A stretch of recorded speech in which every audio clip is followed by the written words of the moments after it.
Le processus de génération de clés pour DKIM et Domain Key. Le processus de génération de clés peut être effectué en naviguant vers Email Authentication Key Génération. En appuyant sur le bouton Submit, le système commence à générer la paire clé privée et clé publique pour l'utilisation de DKIM ou Domain Key.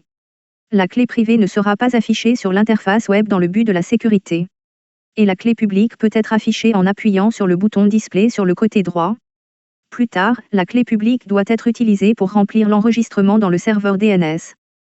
Signature et vérification DKIM/Domain Key pour signer les emails sortants ou vérifier les emails entrants utilisant les signatures DKIM et Domain Key. La configuration suivante doit également être définie à l'avance. Elle peut être trouvée via Email Authentification DKIM et Domain Key. Et le selecteur et le nom de domaine doivent être entrés. Le système placera le nom du selecteur sur les signatures DKIM et Domain Key afin que l'autre extrémité puisse vérifier les emails reçus. Selecteur pour la signature des emails sortants, selecteur un liste de domaines à signer, midomain.com. Veuillez noter que le système ne signera que les signatures DKIM/Domain Key pour le domaine figurant dans la liste avec l'étiquette selecteur entrée ici. Autrement dit, il ne signera pas le domaine qui n'est pas sur la liste. Ainsi, si vous utilisez cette machine pour envoyer des emails en utilisant différents noms de domaines de manière intermittente, vous devriez choisir les domaines que vous souhaitez signer et les entrer dans le champ Domain List to Sign en les séparant par des virgules. Selecteur pour la signature des emails sortants, selecteur un liste de domaines à signer, midomain.com, midomain2.com, midomain3.com. Si vous souhaitez signer les emails sortants, ne commencez pas le traitement DKIM/Domain Key avant d'avoir rempli les enregistrements DNS associés.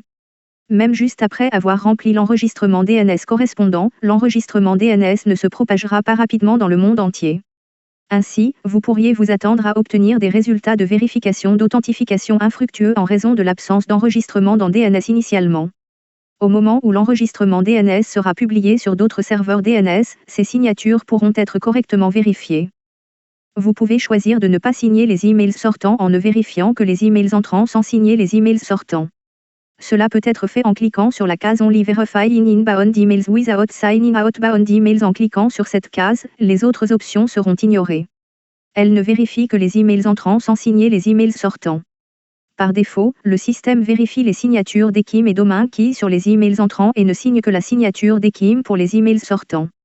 Vous devez cliquer sur ces options sur cet écran de configuration pour changer son comportement. Par exemple, pour ajouter une signature Domain Key, vous devez cliquer sur la case Add Domain Key Signature in Outbound Email Readers in addition to DKIM Signature. N'oubliez pas d'ajouter l'enregistrement DNS associé si vous souhaitez signer les emails sortants. Nous l'aborderons plus tard si vous utilisez le serveur DNS sur cette machine également. SID, Sender ID et SPF. Comme nous l'avons mentionné précédemment, la vérification sera effectuée sur le serveur de messagerie pour Sender ID et SPF. Pour que l'autre extrémité sache qui peut envoyer des emails en votre nom de domaine, vous devez mettre les enregistrements associés sur le serveur DNS. Pour activer SPF et SID, allez simplement dans Email Authentification SPF et SID pour soumettre la requête. Enregistrement DNS pour SPF, DKIM et Domain Key. Si vous utilisez le système de configuration DNS d'Asblink, vous pouvez procéder comme suit indiqué. Naviguez via Système DNS Zone Manager et cliquez sur le domaine que vous avez créé, vous trouverez différents éléments là-bas. Appuyez sur SPF, et vous trouverez l'écran suivant. Sélectionnez simplement le mécanisme que vous souhaitez avoir pour SPF en cliquant sur ces cases et cela générera l'enregistrement SPF par la suite. Si vous souhaitez traiter cela d'une manière plus sophistiquée, appuyez sur Texte pour gérer directement l'enregistrement TXT, et cela offre la flexibilité d'ajuster les paramètres ainsi que les différentes exigences. Pour DKIM et Domain Key, nous traitons directement l'enregistrement TXT. Comme nous l'avons mentionné précédemment, il doit avoir le format suivant, hostname, selecteur.domain-key content, G = astérisque, K = RSA, P = MIGF, AWAQ. N'oubliez pas que le selecteur doit correspondre à celui que vous utilisez pour le serveur de messagerie, et la clé publique doit être cohérente avec les paramètres de messagerie TRO. Récupérer des emails depuis l'autre serveur, de messagerie. La fonction Email Advanced Mail Retrieval est utilisée pour récupérer des emails depuis l'autre serveur, de messagerie, et distribuer les emails via SMTP au système de livraison local selon les comptes mappés correspondants.